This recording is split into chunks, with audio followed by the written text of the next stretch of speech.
Welcome to the Reliable Prepper channel. Today we're diving deep into advanced strategies for when you have to shelter in place. It's not about fear-driven isolation, but preparedness and ensuring the safety of yourself and your loved ones when circumstances become challenging outside. This video will provide an exhaustive guide on effectively sheltering in place under various scenarios. We'll walk you through numerous topics, including identifying safe zones in your home, managing resources smartly, fortifying your living space, and setting up a family communication plan. We'll shed light on ensuring essential supplies are accessible to all family members, including those with disabilities and pets. Remember, preparedness isn't just about hoarding canned goods or a first aid kit, albeit they are crucial. It's about having a plan and knowing the steps to take during emergencies. It's about allocating roles and responsibilities to each family member so that everyone plays a part in preserving the safety of the household. You may believe, I'll cross that bridge when I get there. But the fact is, emergencies leave minimal time for planning. Hence, we need to be forward-thinking and plan in advance. So strap in and gear up for some note-taking. This isn't merely a video. View it as a survival guide, a navigation tool to safety in times of uncertainty. Join us in today's exploration of the nuances of sheltering in place. If you find this video beneficial, consider becoming a member of our channel and explore the tagged products. Your enables us to continue providing content of this magnitude. First off, let's talk about assessment and planning. There's no one-size-fits-all solution when it comes to sheltering in place because every home and every family is unique. That's why it's crucial to take a good hard look at your own living space and identify the safest areas. These could be interior rooms with no windows, or they could be your basement if you have one. The key is to find places where you can hunker down and stay protected from external threats. Next, take a walk around your property and see if there are any potential hazards you need to address. This could be anything from a loose tree branch that could fall on your house during a storm to a leaky gas pipe that could pose a fire risk. It's all about minimizing risks and maximizing safety. Once you have a clear understanding of your home's strengths and weaknesses, it's time to create a family emergency plan. This plan should outline what each family member should do in the event of a disaster. It should include details like where to meet, how to communicate, and what to do if you're separated. Remember, in the heat of the moment, clear instructions can be a lifesaver. But a plan is only as good as its execution, so make sure everyone knows their roles and responsibilities. Assign tasks based on each person's strengths and capabilities. Maybe dad's in charge of fortifying the house, while mom's responsible for gathering supplies. The kids can help too by packing their own emergency bags and learning how to call for help. The more everyone pitches in, the better prepared you'll be. And that's the essence of assessment and planning. It's not just about being ready for a disaster, it's about making sure your whole family is ready. Because when it comes to sheltering in place, every second counts, and every action matters. Remember, a well-planned shelter is a safe shelter. Next up, we're going to talk about essential supplies. Now there's a saying that goes, failing to plan is planning to fail. And that couldn't be more true when it comes to stocking up on supplies. In an emergency, having the right supplies can mean the difference between getting by and being in real trouble. At the top of the list are food and water. You'll want to have a supply that can last at least 2 weeks. This includes non-perishable food items like canned goods, dried fruits, and grains. It's also a good idea to have some comfort foods on hand because, let's face it, a little bit of comfort can go a long way when things are tough. Water is the essence of life. A person can survive for weeks without food, but only a few days without water. Aim to store 1 gallon of water per person per day. This will cover both drinking and sanitation needs. Medical supplies are also crucial. This includes a basic first aid kit, prescription medications, and any other specific medical needs your family might have. It's also wise to have a manual on basic first aid procedures, because in an emergency, you might become the doctor. Let's not forget our furry friends. If you have pets, make sure you stock up on pet food and any other supplies they might need. Now, when we talk about supplies, we need to distinguish between short-term and long-term supplies. Short-term supplies are those that you'll use in the immediate aftermath of an emergency, like food, water, and medical supplies. Long-term supplies, on the other hand, are those that will help you sustain over a longer period of time, such as seeds for growing food, water purification tablets, and tools for hunting or fishing. Accessibility of supplies is another important consideration. Make sure all family members, including those with disabilities, can easily access and use the supplies. Store items in a place that is easy to reach and organize them in a way that makes sense. This will save you precious time when you need it most. Remember, supplies are your lifeline in an emergency. So take the time to make a list, check it twice, and then get to work on stocking up. Your future self just might thank you. Now, let's move on to fortification and safety. In the face of an emergency, turning your home into a fortified shelter may sound like something out of a Hollywood movie, but it's an achievable goal with some planning and preparation. The primary focus here is to strengthen doors and windows. Our homes, which are our sanctuaries, can transform into a fortress of sorts with a few modifications. First off, let's talk doors and windows. These are the most vulnerable points in our homes. Strengthening them can be as simple as installing deadbolt locks, adding safety bars to windows, or using security film to prevent glass from shattering. These measures not only deter potential intruders, but also provide an added layer of protection against natural disasters like hurricanes or tornadoes. Next is creating safe rooms. A safe room is a fortified area within your home designed to protect you and your loved ones from extreme weather events or other threats. This room should be easily accessible, have a strong door with deadbolt locks, and be stocked with emergency supplies. The safe room should ideally be a windowless room on the ground floor, away from exterior walls. We can't forget about the little ones. Children, due to their curious nature, can unknowingly put themselves at risk. Safety measures for children include teaching them emergency procedures, securing furniture to prevent toppling, and child-proofing cabinets containing potentially harmful substances. Now, let's touch on urban-specific threats. In an urban environment, threats could include civil unrest or infrastructure breakdown. Being prepared for these scenarios means having a plan for home security, such as installing security cameras or alarms, and planning escape routes in case evacuation becomes necessary. Remember, the goal here isn't to live in fear, but to feel empowered, knowing you're prepared to protect your family in an emergency situation. So take these steps, fortify your home, and rest easier knowing you're ready for whatever may come. Recall, a fortified shelter is a secure shelter. Let's discuss efficient resource management. Now, when it comes to food and water, less is indeed more. You'd be surprised how far you can stretch a single can of beans or a gallon of water. The trick is in rationing. For food, try to consume small portions throughout the day rather than large meals. This helps keep your energy levels stable and reduces waste.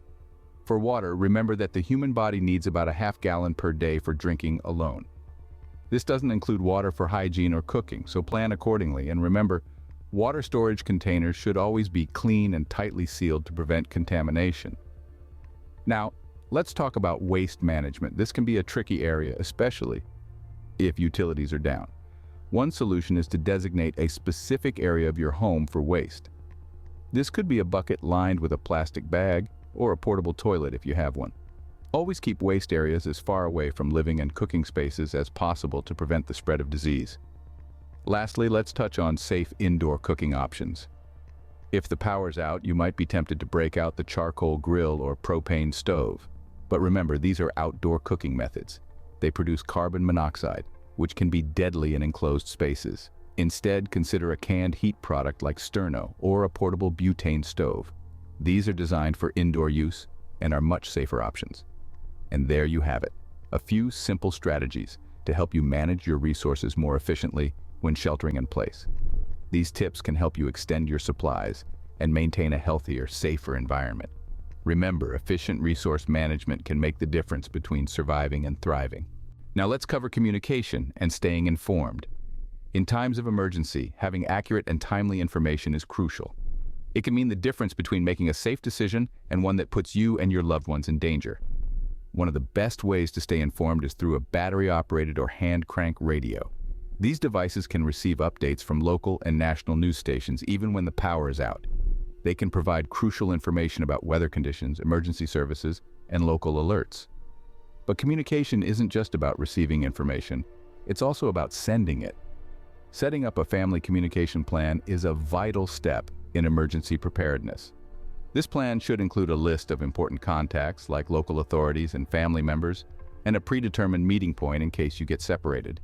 You should also consider how to communicate with those outside your immediate area. In an emergency, your neighbors could be your closest allies.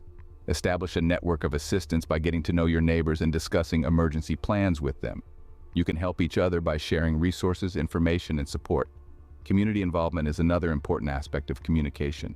Joining local groups or online communities centered around emergency preparedness can provide valuable insights and resources.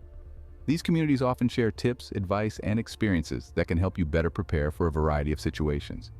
In a crisis, reliable information and effective communication can be as vital as food and water.